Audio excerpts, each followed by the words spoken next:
வணக்கம். இந்த வீடியோவில் நம்ம நீட்டுக்கான ஒரு சாப்டர் நம்ம ஆல்ரெடி பார்த்துட்டுருக்கிற சாப்டர் தான் கைனமேட்டிக்ஸ் இயக்கவியல். அதில் என்ன ஒரு 2 டாபிக்ஸ் நமக்கு வந்து பேலன்ஸ் இருக்குது. ஒன்று வந்து ப்ரொஜெக்டைல் மோஷன், எரிபொருளினுடைய இயக்கம். நம்பர் 2 வந்து சர்க்குலர் மோஷன். இந்த 2 டாப்பிக்கும் நம்ம பார்த்தோம்னா இந்த சாப்டர் வந்து முடிஞ்சிடும். ஸோ இப்போ இந்த டாபிக் பார்க்கலாம். ப்ரொஜெக்டைல் மோஷன், எரிபொருளின் இயக்கம். இப்போ இது ஒரு இன்ட்ரெஸ்டிங்கான ஒரு இயக்கம், ப்ரொஜெக்டைல் மோஷன் அப்படிங்கிறது. முதல்ல we should know what is the projectile. எரிபொருள்னா என்ன? எரிபொருள் அப்படிங்கிறது இங்கே வந்து இந்த எரிபொருள் கிடையாது. இது வந்து நமக்கு ஃபியூவல்னு சொல்லுவோம். எரிபொருள் பெட்ரோல், டீசல், கெரசின் இதெல்லாம் இருக்கு இல்லையா, இதெல்லாம் வந்து எரிபொருள் அப்படின்னு சொல்லுவோம், ஃபியூவல்னு சொல்லுவோம். இது வந்து எரிபொருள். இது ப்ரொஜெக்டைல் அப்படின்னு தூக்கி எறியக்கூடிய பொருள், அதுதான் வந்து எரிதல், தூக்கி எறியக்கூடிய பொருள் தான் எரிபொருள் அப்படின்னு சொல்லுவோம். அதனுடைய இயக்கம் எப்படி இருக்குது, ஓகே, அதனுடைய இயக்கத்திற்கான சமன்பாடுகள் என்ன அப்படிங்கிறத பார்க்க போகிறோம். ஒவ்வொரு வருஷமும் நீட்டில் இந்த எரிபொருளின் இயக்கம் ப்ரொஜெக்டைல் மோஷனில் ஒரு கொஸ்டின் வந்து கேட்டுகிட்டே இருக்காங்க.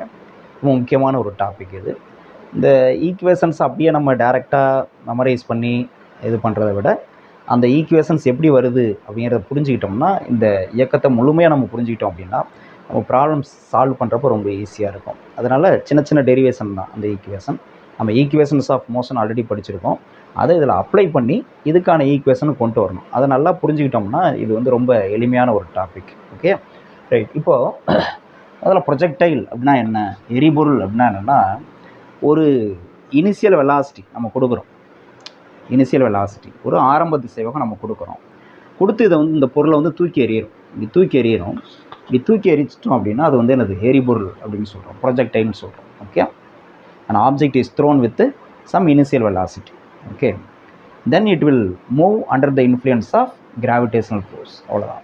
கண்டினியூஸாக கான்ஸ்டண்ட்டாக நமக்கு அதில் வந்து எதுவும் ஃபியூவல் எதுவும் வைக்கலை. ஓகே, இனிஷியல் வெலாசிட்டி மட்டும் தான் கொடுக்குறோம். அதுக்கப்புறம் it is under the influence of gravitational force. அவ்வளோதான்.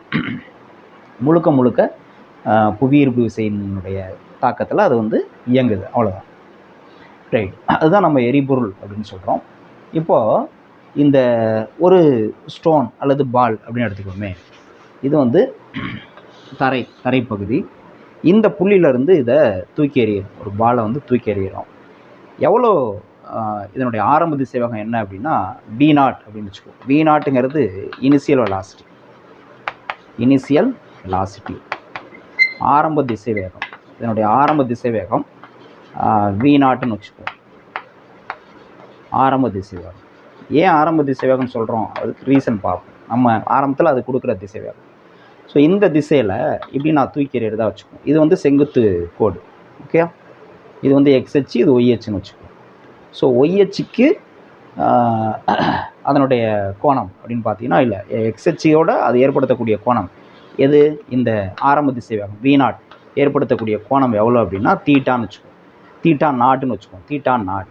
ஓகே, அப்போ இந்த θ0 அப்படிங்கிறது என்னென்னா ஆரம்ப திசைவேகத்தினுடைய கோணம், ஆரம்ப கோணம், எரிகோணம் சொல்லலாம். ஆரம்ப கோணம் அல்லது எரிகோணம், எந்த கோணத்தில் அதை தூக்கி எறிகிறோம் அதுதான் எரிகோணம் சொல்லுவோம். That is angle of projection அப்படின்னு சொல்லுவோம். Projectile projection, angle of projection அப்படின்னு சொல்லுவோம். ஆங்கிள் ஆஃப் ப்ரொஜெக்ஷன், எரிகோணம் அப்படின்னு சொல்லுவோம். Angle of projection. Okay, right.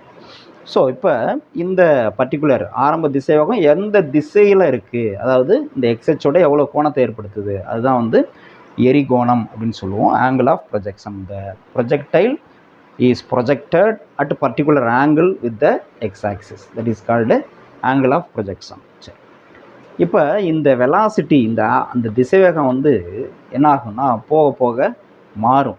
ஏன் மாறுது அப்படின்னா, அங்கே பாருங்கள், இந்த பொருள் வந்து இங்கேருந்து இங்கே நகர்ந்துருக்கு அப்படின்னா, ஒரு குறிப்பிட்ட டைமில் நகர்ந்துருக்கு அப்படின்னா அது வந்து ஹரிசாண்டலாக இவ்வளோ தூரம் நகர்ந்துருக்கு, வேர்ட்டிக்கலாக இவ்வளோ தூரம் நகர்ந்துருக்கு இல்லையா. ஹரிசாண்டலாக இவ்வளோ டிஸ்டன்ஸ் நகர்ந்துருக்கு, வேர்ட்டிக்கலாக இவ்வளோ தூரம், கிடைமட்டமாக இவ்வளோ தூரம் நகர்ந்துருக்கு, செங்குத்தாக இவ்வளோ தூரம் நகர்ந்துருக்குன்னு அர்த்தம். இப்போ கிடைமட்டமாக இவ்வளோ தூரம் நகர்ந்துருக்குன்னா அதுக்கு காரணம் என்ன அப்படின்னா நம்ம கொடுத்த அந்த திசைவேகம் தான். என்ன திசைவேகம், நம்ம கொடுத்த அந்த ஆரம்ப திசைவேகம் தான். அதனால தான் அந்த பொருள் வந்து என்னது, கிடைத்தளத்தில் இயங்குது. ஓகேயா. அப்போ அந்த திசைவேகம் வந்து பார்த்தீங்கன்னா இப்போ இந்த வி நாட்டை நம்ம 2 கூறாக பிரிக்கலாம். இந்த வி நாட் இங்கே தீட்டா இருக்குது. நம்ம எப்போதுமே ஒரு வெக்டார் வி நாட்டுங்கிறது ஆரம்ப திசைவேகம் இனிஷியல் வெலாசிட்டிங்கிறது ஒரு வெக்டார் அளவு. அது 2 கூறாக வந்து பிரிக்கிறோம், செங்குத்து கூறாக பிரிக்கிறோம். அப்போ இது வந்து என்னது கிடைத்தல கூறு. தீட்டா பக்கம் தீட்டா எந்த பக்கம் இருக்கோ அந்த பக்கம் காஸ் தீட்டா வரும் படிச்சிருக்கோம். அப்போ இது வந்து என்னது v naught cos theta naught, v naught cos theta naught. இதனுடைய செங்குத்து கூறு இந்த திசையில் வந்து என்னென்னா வி நாட் சைன் தீட்டா நாட்டுன்னு சொல்லலாம். Sine theta naught. இப்படி 2 கூறுகள் இருக்குது இந்த திசைவேகத்துக்கு. இந்த பொருளுடைய எரிபொருளுக்கு 2 திசைவேகங்கள் இருக்குது. இந்த projectile has 2 components of velocity. ஒன்று வந்து ஹரிசாண்டல் காம்போனன்ட், இன்னொன்று வந்து வெர்டிகல் காம்போனன்ட். கிடைத்தல கூறு செங்குத்து கூறுன்னு 2 கூறு இருக்குது. இந்த கிடைத்தல கூறு இருக்கு இல்லையா, இது இதில் வந்து மாற்றமே இருக்காது. இந்த வி நாட் காஸ் தீட்டா நாட்டுங்கிறது மாற்றமே இருக்காது. என்னுடைய மதிப்பு வந்து மாறவே மாறாது. எல்லா புள்ளிலையும் இதனுடைய வேல்யூ வந்து வி நாட் காஸ் தீட்டா நாட்டு தான் எல்லா புள்ளிலையும். ஆனால் இந்த வி நாட் சைன் தீட்டா நாட்டு இருக்கு இல்லையா, இந்த வி நாட் சைன் தீட்டாங்கிறது ஆரம்பத்தில் அதனுடைய மதிப்பு. இந்த வி நாட் காஸ் தீட்டா நாட்டுங்கிறது என்னது ஆரம்பத்தில் என்ன இருக்கோ அதே தான் எல்லா புள்ளிலையும். ஆனால் இந்த வி நாட் சைன் தீட்டா நாட்டுங்கிறது ஆரம்பத்தில் மட்டும்தான். போக என்ன ஆகும்னா இதனுடைய மதிப்பு வந்து மாறும். அதாவது செங்குத்து கூறினுடைய மதிப்பு வந்து மாறும். Vertical component of velocity will change. Okay, ஏன் அப்படின்னா கிராவிடேஷனல் ஃபோர்ஸ் ஆக்ட் பண்ணுது. கிராவிடேஷனல் ஃபோர்ஸ் கீழ் நோக்கி இழுக்குது. அப்போ மேலே போக என்ன ஆகும், இந்த கல்லோட அல்லது பாலோட ஸ்பீடு வந்து குறையும். அப்போ செங்குத்து கூறு வந்து என்ன ஆகும், அதனுடைய மதிப்பு வெர்டிகல் காம்போனன்ட் ஆஃப் வெலாசிட்டியோட வேல்யூ வந்து குறைஞ்சிட்டே போகணும் இருக்கும். போக இந்த வேல்யூ வந்து குறைஞ்சிட்டே போகும். Okay, so right. அப்போ இந்த 2 கூறு தான் இந்த எரிபொருளில் கிடைத்தளமாகவும் செங்குத்தாகவும் இடப்பெயர்ச்சி அடைய வைக்குது. Okay, the horizontal displacement is due to the horizontal component of velocity v naught cos theta 2 cos theta naught. But the vertical displacement is due to vertical component of velocity. சரி, அப்போ இப்படி கிடைத்தளமாகவும் இழுக்குது செங்குத்தாகவும் இழுக்குது. ஓகே, அப்போ அதனால தான் அந்த பொருள் வந்து என்னது இந்த திசையில் இப்படி பயணிக்குது. இந்த எரிபொருளுடைய பாதை எப்படி இருக்கும் அப்படின்னா இந்த பாதை இப்படி தான் போகும். எரிபொருள் இந்த திசையில் இப்படி தான் பயணிக்கும். ஸோ இப்படி போயிட்டு இங்கே வந்து விழுது. ஸோ இந்த பாதை வந்து ஒரு பரவளையம் அப்படின்னு சொல்லுவோம். பாரபாலிக் பாத் அப்படின்னு சொல்லுவோம். எரிபொருளுடைய பாதை வந்து ஒரு பரபலா அப்படின்னு சொல்லுவோம். பரபலா அப்படின்னா பரவளையம். இந்த பாதையினுடைய வடிவம் வந்து ஒரு பரவளையம் அப்படின்னு தெரியும். இது தெரிஞ்சுக்கணும், சரியா? ஸோ அப்போ இங்கே என்ன சொன்னோன்னா இந்த ஹரிசாண்டல் காம்போனன்ட், இந்த இடத்துலையும் ஹரிசாண்டல் காம்போனன்ட் என்னது v naught cos theta naught. Cos theta naught தான். இந்த வெர்டிகல் காம்போனன்ட் இந்த இடத்துல வந்து v naught sine theta naught இருக்காது. ஆரம்பத்தில் v naught sine theta naught போக இந்த காம்போனன்ட்டோட வேல்யூ வந்து குறைஞ்சிட்டே போகும். அப்போ இங்கே இருக்கிற அதே நீளம் வந்து இங்கே இருக்காது, இங்கே வந்து கம்மியாக இருக்கும். ஸோ போக இந்த வெர்டிகல் காம்போனன்ட் வேல்யூ குறையுது. அது குறைஞ்சதுன்னா இந்த இடத்துல என்ன இருக்கும் அப்படின்னா கம்ப்ளீட்டாக 0 ஆயிடும். இந்த இடத்துல பாருங்கள், இந்த இடத்துல வந்து மேக்ஸிமம் ஹைட்டுன்னு சொல்லுவோம். இதுதான் உச்சபட்ச உயரம் அடையக்கூடிய, இந்த பொருள் அடையக்கூடிய உச்சபட்ச உயரம், maximum height attained by the projectile. So இந்த இடத்துல ஹரிசாண்டல் காம்போனன்ட் மட்டும்தான் இருக்கும். V naught cos theta naught மட்டும்தான் இருக்கும். வெர்டிகல் காம்போனன்ட்டே இருக்காது. ஓகே, எகெயின் இந்த இடத்துல வரப்போ என்ன ஆகும், மறுபடி வெர்டிகல் காம்போனன்ட்டு வந்துடும். எந்த டைரெக்ஷனில் இருக்கும், டவுன்வோர்டாக இருக்கும். இங்கே பாருங்கள் வெர்டிகல் காம்போனன்ட் அப்வோர்டாக இருக்குது. அதனால தான் ஆப்ஜெக்ட் வந்து என்னது மேல் நோக்கி நகருது. இங்கே வந்து என்னது வெர்டிகல் காம்போனன்ட் டவுன்வோர்டாக வந்து, அதனால தான் மேலே இருந்து பொருள் வந்து கீழே வருது. ஓகே, ஹரிசாண்டல் காம்போனன்ட் வழக்கம் போல் இங்கே எப்படி இருக்கோ அதே மாதிரி இருக்கும். V naught cos theta naught. Okay, இப்படி இருக்கும். ஓகே, வெர்டிகல் காம்போனன்ட் இங்கே வந்து V1 இருக்கலாம், இங்கே இதே அளவுக்கு இங்கே இருக்கலாம், ஆனால் டவுன்வோர்டாக இருக்கும். ஓகே, இங்கே வரப்போ இங்கே எந்த ஸ்பீடில் போணுச்சோ அதே ஸ்பீடில் இருக்கும், இப்படி இருக்கும். ஸோ இதுதான் காரணம். Okay, right. இப்போது நம்ம இங்கே இதில் முக்கியமாக நம்ம தெரிஞ்சிக்க வேண்டிய விஷயம் என்ன அப்படின்னா ஒரு 3 ஈக்குவேஷன்ஸ் வந்து நம்மளுக்கு வந்து முக்கியம். ஒன்று வந்து டைம் ஆஃப் ஃப்ளைட்கான ஈக்குவேஷன் என்ன அது தெரியணும். டைம் ஆஃப் ஃப்ளைட் அப்படின்னா the time taken by the projectile, okay, to travel from the initial point to final point.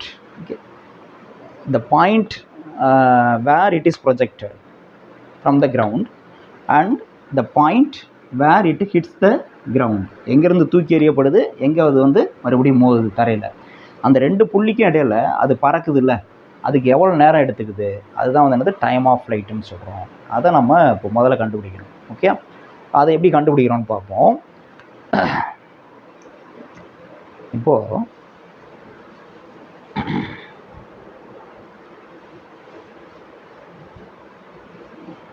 First பார்க்க போகிறது டைம் ஆஃப் ஃப்ளைட், பறக்கும் காலம். டைம் ஆஃப் ஃப்ளைட் பறக்கும் நேரம் அல்லது பறக்கும் காலம். பறக்கும் நேரம் அல்லது பறக்கும் காலம். இப்போ இதுக்கான இந்த ஈக்குவேஷன் டெரைவ் பண்ணுறதுக்கு நம்ம என்ன ஈக்குவேஷன்ஸ் ஆஃப் மோஷன் எடுத்துக்கிறோம் அப்படின்னா S = ut + half at square இந்த ஈக்குவேஷன் எடுத்துக்கிறோம். இது நம்ம ஆல்ரெடி படிச்சிருக்கோம், equations of motion for constant acceleration. அதில் இந்த ஈக்குவேஷன் படிச்சிருக்கோம். ஸோ இதை எடுத்துக்கிறோம். இப்போ நம்ம எப்படி நம்ம கேல்குலேட் பண்ண போகிறோம் அப்படின்னா, நம்ம கண்டுபிடிக்க வேண்டியது டைம் ஆஃப் ஃப்ளைட். அதாவது இந்த ஆப்ஜெக்ட் வந்து இங்கேருந்து இங்கே ரீச் ஆகிற வரலையும் அது எவ்வளோ நேரம் எடுத்துக்குது அப்படிங்கிறது தான் டைம் ஆஃப் ஃப்ளைட். அது பறக்கக்கூடிய நேரம் வந்து டைம் ஆஃப் ஃப்ளைட், பறக்கும் நேரம்னு சொல்கிறோம். அப்போ அது எப்படி கேல்குலேட் பண்ணலாம் அப்படின்னா, ஏதோ ஒரு டிஸ்பிளேஸ்மெண்ட் இங்கேருந்து ஆப்ஜெக்ட் இங்கே வரப்போ ஹரிசாண்டலாக இவ்வளோ டிஸ்டன்ஸ் ட்ராவல் பண்ணுது, அந்த டிஸ்டன்ஸை இங்கே எடுத்துக்கலாம். Or vertical displacement. Vertical displacement என்னது? ஆப்ஜெக்ட்டு கீழேருந்து மேலே போயிட்டு மறுபடி இங்கே வருது அப்படின்னா இதனுடைய செங்குத்து இடப்பெயர்ச்சி எப்படி இருக்குன்னு பாருங்கள். இங்கேருந்து ஆப்ஜெக்ட் இங்கே போகிறப்ப இதனுடைய செங்குத்து இடப்பெயர்ச்சி எவ்வளவு? இதனுடைய உயரம் என்னது? ஆரம்பத்தில் இங்கே இருந்தது, இங்கே இருக்கிறப்ப இதனுடைய செங்குத்து இடப்பெயர்ச்சி என்னது? இவ்வளோ ஹைட்டு இல்லையா? இவ்வளோ ஹைட், அதாவது இந்த ஹைட் ஈக்குவல். ஸோ இவ்வளோ ஹைட் அப்போர்டாக ட்ராவல் பண்ணுது. மறுபடியும் இந்த ஆப்ஜெக்ட் இங்கேருந்து இங்கே வரப்போ என்னது? இதனுடைய செங்குத்து இடப்பெயர்ச்சி, அதாவது வெர்டிக்கல் டிஸ்பிளேஸ்மெண்ட் என்னது? மேலேருந்து கீழ் நோக்கி இழுது. புரியுதா? ஆப்ஜெக்ட் இங்கேருந்து இங்கே போகிறப்ப செங்குத்து இடப்பெயர்ச்சி அப்வர்ட் இவ்வளோ தூரம். இங்கேருந்து ஆப்ஜெக்ட் இங்கே வரப்போ அதே செங்குத்து இடப்பெயர்ச்சி வெர்டிக்கல் டிஸ்பிளேஸ்மெண்ட் வந்து டவுன்வர்டாக இருக்கும். அப்போ டோட்டல் டிஸ்பிளேஸ்மெண்ட் எஸ்ன்னா நம்மளுக்கு என்னது? டிஸ்பிளேஸ்மெண்ட், இடப்பெயர்ச்சி. இடப்பெயர்ச்சிங்கிறது என்னது? இந்த distance between initial and final position. ஆரம்பத்தில் ஆப்ஜெக்ட் இங்கே இருக்கிறப்ப இனிஷியல் பொசிஷன் இது, அதாவது வெர்டிக்கல் டிஸ்பிளேஸ்மெண்ட் பார்க்குறப்ப. இங்கே ஆப்ஜெக்ட் ஃபைனலாக இங்கே வந்ததுக்கப்புறம் மறுபடியும் எங்கே தான் இருக்கும்? Vertical displacement. ஆப்ஜெக்ட் தரமட்டத்துக்கே வந்துடுது. அப்போ டிஸ்பிளேஸ்மெண்ட் வந்து என்னது? 0. வெர்டிக்கலாக பார்த்தா ஹரிசாண்டலாக இருக்குது டிஸ்பிளேஸ்மெண்ட் இருக்குது, ஆனால் வெர்டிக்கலாக டிஸ்பிளேஸ்மெண்ட் பார்த்தா 0. கிரவுண்ட்லேருந்து மேலே போணுச்சு, கிரவுண்ட் லெவலுக்கே மறுபடியும் வந்துடுது. அதனால் ஹரிசாண்டல் வெர்டிக்கல் டிஸ்பிளேஸ்மெண்ட் 0. ஸோ அதை தான் இங்கே நம்ம வந்து எடுத்துக்க போகிறோம். ஓகே, இப்போ நம்ம இந்த பறக்கும் நேரம் கண்டுபிடிக்கிறது நம்ம எதை எடுத்துக்கிறோம் அப்படின்னா வெர்டிக்கல் டிஸ்பிளேஸ்மெண்ட், அதை தான் எடுத்துக்கிறோம். இந்த டிஸ்பிளேஸ்மெண்ட் இங்கே எதுங்கிறதுனா only the vertical displacement of the object during the என்னது? மோஷன். அப்போ வெர்டிக்கல் டிஸ்பிளேஸ்மெண்ட் மட்டும் தான் இங்கே கணக்கில் எடுத்துக்கிறோம் அப்படிங்கிறது முதல்ல தெரிஞ்சுக்கணும். தட் இஸ் என்னது? செங்குத்து இடப்பெயர்ச்சி. செங்குத்து இடப்பெயர்ச்சி. ஓகே, செங்குத்து இடப்பெயர்ச்சி. அப்போ இங்கே இடப்பெயர்ச்சி என்னது? செங்குத்து இடப்பெயர்ச்சி என்னது? மேலே போயிட்டு மறுபடியும் கீழே வந்துடுது. அப்போ செங்குத்து இடப்பெயர்ச்சி 0. ஓகே, எஸ் வந்து என்ன ஆயிடுது? 0 அப்படின்னு போட்டுறோம். அடுத்து யூனா என்னது? இப்போ நம்ம பேசிட்டு இருக்குது செங்குத்து இடப்பெயர்ச்சி, வெர்டிக்கல் டிஸ்பிளேஸ்மெண்ட். அப்போ அது vertical displacement is due to vertical component of velocity. யூனா என்னது? அப்போ இனிஷியல் வெர்டிக்கல் வெலாசிட்டி. இந்த இடத்துல யூனா என்னது? Initial vertical component of velocity, ஆரம்ப செங்குத்து திசைவேகம். ஆரம்ப செங்குத்து திசைவேகம் என்னன்னு சொல்லியிருக்கோம் நம்ம? V0 sin θ0. அப்போ அந்த இடத்துல யூக்கு பதிலாக என்ன பண்ணலாம்? V0 sin θ0 போடலாம். இது ஆரம்ப செங்குத்து திசைவேகம். டீங்கிறது என்னது? அதான் நம்ம கண்டுபிடிக்கணும், டைம் ஆஃப் ஃப்ளைட். அதை நான் TFன்னு வச்சுக்கிறேன். TF time of flight. Okay, plus of ஏங்கிறது என்னது? ஆக்சலரேஷன். இங்கே ஆக்சலரேஷனுங்கிறது எதனால்? ஆக்சலரேஷன் டியூ டு கிராவிடேஷனல் ஃபோர்ஸ்னால தான் ஆக்சலரேஷன் நடக்குது. அதுக்கு வந்து சைன் இருக்குது. எந்த சைனு அப்படின்னு பார்க்கணும். இப்போ இங்கே பார்த்தீங்கன்னா V0 sin θ0 வந்து அப்போர்டாக இருக்குது, அதனால் பாசிட்டிவ். இதுவும் வெக்டார் தான். ஆக்சலரேஷன் முடுக்கம்ங்கிறது வெக்டார் அளவு. அப்போ அதுக்கு டைரக்ஷன் இருக்குது. அது எந்த டைரக்ஷன் இருக்குன்னா, இங்கே முடுக்கம் எப்போதுமே டவுன்வேர்டாக இருக்குது. புவியீர்ப்பு முடுக்கம் வந்து எனது G வந்து எப்போதும் டவுன்வேர்டாக ஆக்ட் பண்ணுது. புவியீர்ப்பு விசை எந்த திசையில் ஆக்ட் பண்ணோம்? புவியீர்ப்பு விசை கீழ் நோக்கி தான் இருக்கும் எப்போதுமே. பொருள் மேலே போனாலும் சரி, கீழே போனாலும் சரி, புவியீர்ப்பு விசை எப்போதும் கீழ் நோக்கி தான் செயல்படும் இல்லையா? அப்போ இது வந்து -y ஆக்சிஸ் அப்படி எடுத்துக்கலாம். -y ஆக்சிஸில் ஆக்ட் பண்ணுது. ஓகே, ஏன்னா புவியீர்ப்பு விசை வந்து எனது F = ma. நியூட்டனுடைய செகண்ட் லா படி பார்த்தோன்னா F = ma. அப்போ F எந்த திசையில் இருக்கோ அந்த திசையில் தான் A இருக்கும். F வந்து புவியீர்ப்பு விசை கீழ் நோக்கி செயல்படுது டவுன்வேர்டாக. அப்போ புவியீர்ப்பு முடுக்கமும் கீழ் நோக்கி செயல்படுது. கீழ் நோக்கிங்கிறது நெகட்டிவ் x ஆக்சிஸ், மேல் நோக்கிறதுனா பாசிட்டிவ் y ஆக்சிஸ், கீழ் நோக்கிக்கிறது நெகட்டிவ் y ஆக்சிஸ். அப்போ -y. அதனால் இதை வந்து என்ன பண்ணுறேன்? மைனஸ் போடுறேன். ஏவுக்கு பதிலாக -g. அப்போ இந்த இடத்துல -g. ஓகே, இன்ட்டு டீங்கிறது வழக்கம் போல் TF ஸ்கொயர் இப்படி எழுதலாம். ஓகே, இப்போ நமக்கு என்ன ஆயிடுச்சு பாருங்கள், நம்ம என்ன கண்டுபிடிக்கணும்? இந்த TF தான் வேணும் இல்லையா? அப்போ இங்கே பாருங்கள், இங்கே -g/TF ஸ்கொயர் இருக்குல்ல, அது இந்த பக்கம் எடுத்துக்கலாம். அப்போ என்ன வரும்? ப்ளஸ் ஆஃப் GTF ஸ்கொயர்னு வந்துடும். ஈக்குவல் டு என்ன இருக்குது? V0 sin θ0 into TF. இப்போ இதில் ஒரு TF, இதில் ஒரு TF கேன்சல் பண்ணலாம். அப்போ மீது இங்கே TF மட்டும் இருக்கும். எனக்கு TF தான் வேணும். therefore TF ஈக்குவல் டு என்ன எழுதலாம்? V0 sin θ0. இங்கே என்ன இருக்குது? ஆஃப் ஜி, அதாவது g/2 இருக்குது. நம்ம கீழே உள்ள 2 அந்த பக்கம் போகிறப்ப நியூமரேட்டர் போகும், இந்த ஜி இங்கே மல்டிப்ளிகேஷனில் இருக்குது, அந்த பக்கம் வரப்போ டிவிஷனில் வரும். அப்போ இப்படி ஓகே 2v0 sin θ0/g. இதுதான் என்னது டைம் ஆஃப் ஃப்ளைட்டுக்கு ஃபார்முலா. டைம் ஆஃப் ஃப்ளைட்டுக்கு ஃபார்முலா அது. ஓகே 2v0 sin θ0/g அப்படிங்கிறது தெரியும். ரொம்ப முக்கியமான ஃபார்முலா. இதை யூஸ் பண்ணி நம்ம ப்ராப்ளம்ஸ் வந்து சால்வ் பண்ணுவோம். ஓகே இதை முதல்ல நோட் பண்ணிக்கணும்.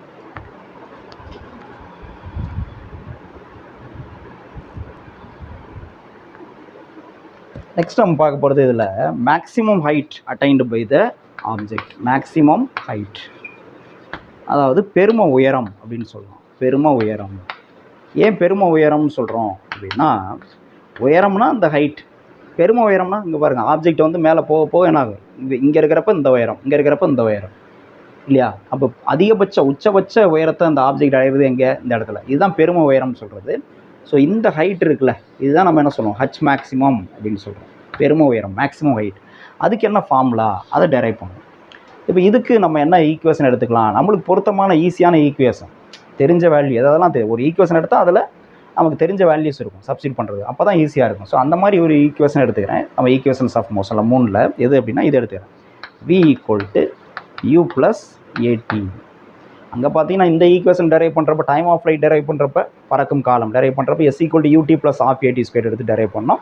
ஏன்னா s 0 ஆனிச்சு, ஈஸியாக இருந்துச்சு. அதே மாதிரி இங்கே வந்து எது 0 ஆகுதுன்னா, இப்போ நான் வந்து பெரும உயரம் ஓகே, இப்போ இங்கே வந்து நான் கண்டுபிடிக்க போகிறது என்ன, இந்த ஹைட் எவ்வளோன்னு கண்டுபிடிக்க போகிறேன். இந்த ஹைட் வந்து எதனால் வருது அப்படின்னா, due to vertical component of velocity, அதாவது செங்குத்து திசைவேக கூறுனால தான் வருது.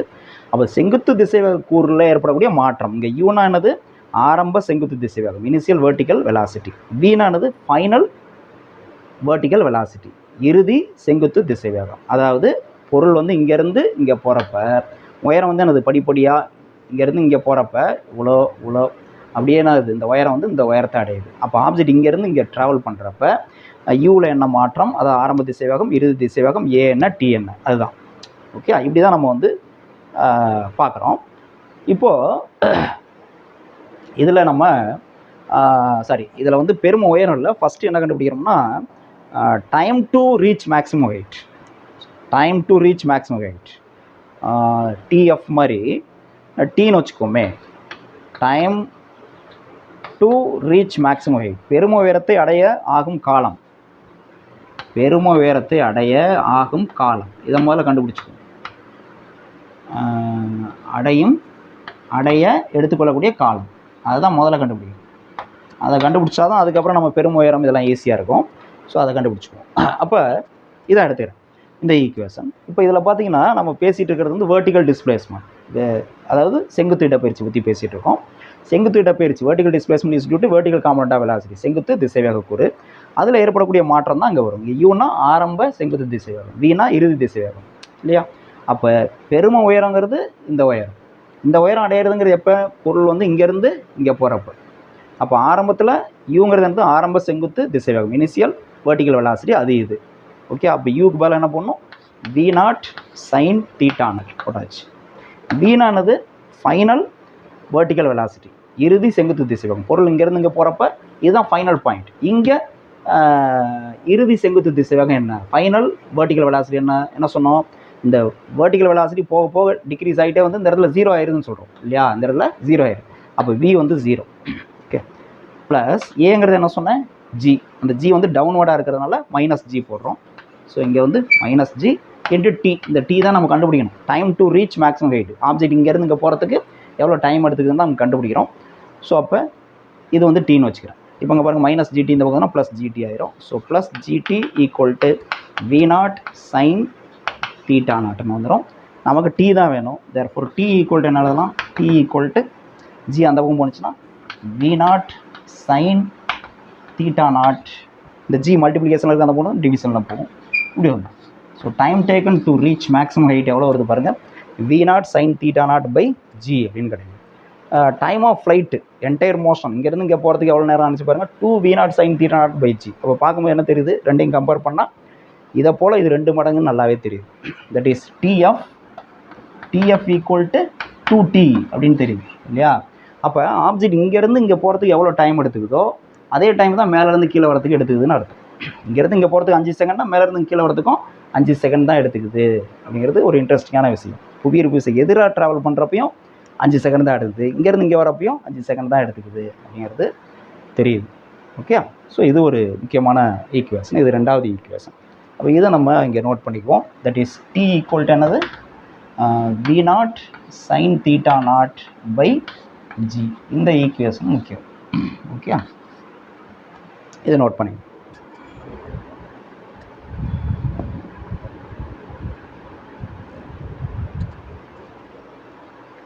இப்போ நம்ம மேக்ஸிமம் ஹைட் கால்குலேட் பண்ணலாம். அதாவது இந்த ஹைட்டுக்கான ஃபார்முலா என்ன, மேக்ஸிமம் ஹைட் அதாவது பெரும உயரம் அப்படின்னு சொல்லுவோம். பெரும உயரம் இதை எப்படி கால்குலேட் பண்ணுறது அப்படின்னா, இந்த உயரம் இதுக்கான ஃபார்முலா என்ன, இதுக்கு நான் என்ன ஃபார்முலா எடுத்துக்கிறேன்னா இந்த ஃபார்முலா எடுத்துக்கிறேன். பாருங்கள், v² = u² + 2as இந்த ஃபார்முலா எடுத்துக்கிறேன். இப்போ இது வந்து ஹச் மேக்ஸிமம் பெரும உயரங்கிறது என்னது, செங்குத்து இடப்பெயர்ச்சி, வெர்டிகல் டிஸ்பிளேஸ்மெண்ட். அப்போ it is due to vertical component of velocity, அதை பற்றி தான் பேசணும். அப்போ வினா ஃபைனல் வெர்டிகல் வெலாசிட்டி, அதாவது இடப்பெயர்ச்சி அப்படிங்கிறது என்னது, டிஸ்பிளேஸ்மெண்ட்டுங்கிறது எங்கேருந்து எங்கே நகருது, பொருள் இங்கேருந்து இங்கே போகிறப்ப வெர்டிகல் டிஸ்பிளேஸ்மெண்ட் வந்து என்னது, இங்கேருந்து இங்கே, இதுதான். ஓகே, அப்போ இனிஷியல் வேல்யூ அப்படின்னு பார்த்தா என்னது, initial vertical velocity v0 sin θ0. யூவோட வேல்யூ வந்து என்னது, v0 sin θ0. இதுதான் யூவோட வேல்யூ. ஸ்கொயர் இருக்குங்க, அப்போ என்ன வரும், v0² sin² θ0 வந்துடுது. வீனா என்னது, final velocity, final vertical velocity. Final vertical velocity என்ன வரும், ஆப்ஜெக்ட் இங்கேருந்து இங்கே போகிறப்ப ஃபைனல் வெர்டிகல் வெலாசிட்டி என்ன சொன்னேன், 0 ஆயிடுதுன்னு சொன்னேன். ஸோ இந்த இடத்துல 0² 0, பிக்கு 0 போட்டால் 0² 0. அடுத்து ப்ளஸ் 2 இன்ட்டு ஏங்கிறது ஜி, ஆனால் ஜி டவுன்வர்டாக இருக்குது, நெகட்டிவ், அப்போ மைனஸ் வந்துடுங்க. -2g. எஸ்ங்கிறது என்னது, வெர்டிகல் டிஸ்பிளேஸ்மெண்ட். ஆப்ஜெக்ட் இங்கேருந்து இங்கே போகிறப்ப வெர்டிகலாக டிஸ்பிளேஸ்மெண்ட் என்னது, ஹச் மேக்ஸிமம். ஸோ எஸ்ஸுக்கு பதிலாக ஹச் மேக்ஸிமம் போட்டுருச்சு. இந்த ஹச் மேக்ஸிமம் தான் நம்மளுக்கு வேணும் ஃபார்முலா. அப்போ இந்த -2g ஹச் மேக்ஸிமம் இந்த பக்கம் எடுத்துகிட்டு வாங்க. என்ன வரும், 2g + 2g ஹச் மேக்ஸிமமாக வந்துடுது, equal to v0² sin² θ0. sin² θ0. Okay, இப்போ எனக்கு வந்து ஹச் மேக்ஸிமம் தான் வேணும். அப்போ ஹச் மேக்ஸிமம் மட்டும் ஒரு சைடு வச்சுக்குவோம், 2g அந்த பக்கம் மட்டும் போனால் என்ன கிடைக்கும், H maximum equal to already அந்த பக்கம் v0² sin² θ0 இருக்குது, sin² θ0 இருக்குது. இந்த 2g மல்டிப்ளிகேஷனில் இருக்குது, அந்த பக்கம்னா டிவிஷனில் இருக்குது. So 2g. ஓகே, இப்படி வந்துடுது. ஸோ இது ஹச் மேக்ஸிமத்துக்கான ஃபார்முலா, பெரும உயரம். இந்த பெரும உயரம் கண்டுபிடிக்கிறதுக்கு இந்த ஃபார்முலா பார்த்தா கிட்டத்தட்ட எல்லாம் ஒரே மாதிரி இருக்கிற மாதிரி தெரியும், கன்ஃபியூஸ் பண்ணிக்கூடாது. டிஎஃப்க்கு வந்து 2v0 sin θ0/g. இது வந்து பறக்கும் நேரம், time of flight. Time taken to attain maximum height, பெரும உயரத்தை அடைய ஆகும் காலம்னா இந்த 2 வரக்கூடாது, v0 sin θ0/g. அடுத்து பெரும உயரத்துக்கு என்ன ஃபார்முலா அப்படின்னா ஸ்கொயர் வந்துடும் எல்லாத்துலையும், ஏன்னா v0² sin² θ0/2g வந்துடும். ஓகே, இது ஞாபகம் வச்சுக்கணும். அடுத்து முக்கியமான ஈக்குவேஷன் என்ன அப்படின்னா, நம்ம தெரிஞ்சிக்க வேண்டியது, இப்போ மேக்ஸிமம் ஹைட் பார்த்தாச்சு. அடுத்து வந்து ஹரிசாண்டல் ரேஞ்ச் பார்க்கணும்.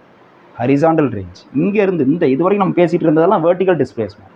இப்போ ஹரிசாண்டல் டிஸ்பிளேஸ்மெண்ட் என்ன, அதான் ஹரிசாண்டல் ரேஞ்சுன்னு சொல்லுவோம், கிடைத்தல நெடுக்கம்னு சொல்லுவோம். இங்கே ஆப்ஜெக்ட் எந்த பாயிண்ட்லேருந்து தூக்கி எறிஞ்சோம், மறுபடியும் கிரவுண்டில் எந்த பாயிண்டில் வந்து ஹிட் பண்ணுது, இந்த ரெண்டு கடையில் உள்ள ஹரிசாண்டல் டிஸ்டன்ஸ், அதுதான் ஹரிசாண்டல் ரேஞ்ச் அப்படின்னு சொல்லுவோம், கிடைத்தல நெடுக்கம். அது எப்படி கண்டுபிடிக்கிறதுன்னு பார்க்கலாம். முதல்ல இதை நோட் பண்ணுங்க.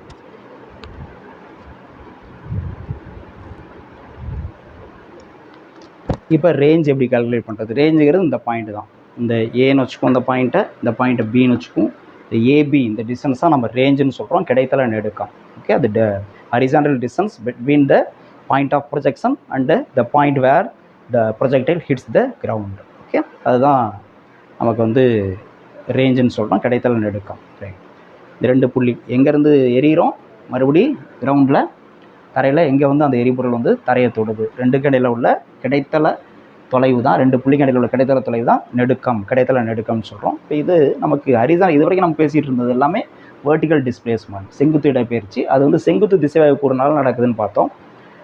அதே மாதிரி அப்போ இந்த கிடைத்தல நெடுக்கம் அப்படிங்கிறது கிடைத்தல இடப்பெயர்ச்சி, horizontal displacement, that is due to horizontal component of velocity. அது வந்து எப்போதுமே மாறாதுன்னு சொன்னோம். இங்கே ஆரம்பித்து இது முடிகிற வரலையும் இதனுடைய மதிப்பு மாறாது அப்படின்னு சொன்னோம். V0 cos θ0 தான். அப்போ நமக்கு ஜென்ரலாக ஃபார்முலா என்னது நமக்கு தெரியும். V = என்னது S/T, velocity = displacement per time. அப்போ displacement equal to cross multiple பண்ணால் வெலாசிட்டி இன்ட்டு டைம், அவ்வளோதான். அப்போ displacement equal to velocity into time. ஓகேயா, ஜென்ரல் ஃபார்முலா S = VT இதான் எடுத்துக்கிறோம். அப்போ இங்கே எஸ்ங்கிறது என்னது, த ஹரிசாண்டல் டிஸ்பிளேஸ்மெண்ட் இல்லையா, கிடைத்தல நெடுக்கம் ரேஞ்ச், அது ஆர்னு வச்சுக்கிறேன். R = Vங்கிறது என்னது, இங்கே என்ன வெலாசிட்டி, எந்த வெலாசிட்டினால எந்த திசையை கூறினாலும் இந்த இடப்பெயர்ச்சி நடந்திருக்குன்னா இதுதான் V0 cos θ0, அதை போட்டுக்குவோம். V0 cos θ0. ஓகே, Tங்கிறது என்னது, ஆப்ஜெக்ட் இங்கேருந்து இங்கே போகிற வரலையும் எவ்வளோ டைம் எடுத்துக்குது, அதான் நம்ம டைம் ஆஃப் ஃப்ளைட்டுன்னு சொன்னோம், பறக்கும் நேரம் இல்லையா. இங்கேருந்து ஆப்ஜெக்ட் இங்கே போகிறதுக்கு இப்படி வருது இல்லை, அதுக்கு எவ்வளோ டைம் எடுத்துக்குன்னு பார்த்தோம், TF. அப்போ இந்த இடத்துல என்ன பண்ணணும், Tக்கு பதிலாக TF போகணும். ஓகே, இப்போ இந்த TF வேல்யூ ஆல்ரெடி நம்ம கண்டுபிடிச்சிருக்கோம், அதை கொண்டு இங்கே சப்ஸ்டியூட் பண்ணுவோம். சப்ஸ்டியூட் பண்ணால் என்ன வரும், R = V0 × cos θ0 × TF பதிலாக என்ன பண்ணணும், 2V0 sin θ0/G. ஓகே, இப்படி எழுதும். இப்போ பார்த்தீங்கன்னா V0 × V0 என்ன ஆகும், V0² ஆகும். R தான் நம்ம கண்டுபிடிச்சிட்ருக்கோம். R = V0 × V0, V0² ஆகும். அடுத்து பாருங்கள், cos θ0 2 × sin θ0. இதை வந்து எப்படி எழுதலாம், இதெல்லாம் மல்டிப்ளிகேஷனில் தான் இருக்குது. அப்போ 2 sin θ cos θ அப்படி சொல்லலாம் இல்லையா. 2 sin θ0 cos θ0 இதெல்லாம் மல்டிப்ளிகேஷனில் தான் இருக்குது. 2 sin θ0 cos θ0. Okay, V0² already எழுதியாச்சு. G. இப்போ 2 sin θ cos θ நம்ம எப்படி சொல்லலாம், sin 2θன்னு எழுதலாம். ஸோ அந்த அடிப்படையில் R = என்னது, V0² இதை வந்து sin 2θன்னு எழுதலாம். அப்போ sin 2θ0/G. இதுதான் ரேஞ்சுக்கான ஃபார்முலா.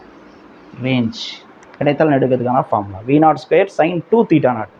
இங்கே வந்து பார்த்தீங்கன்னா V0² sin ஸ்கொயர் θ0. இது வந்து என்னது, sin 2θ0, கன்ஃபியூஸ் பண்ணிக்கூடாது. இங்கே வந்து G தான்.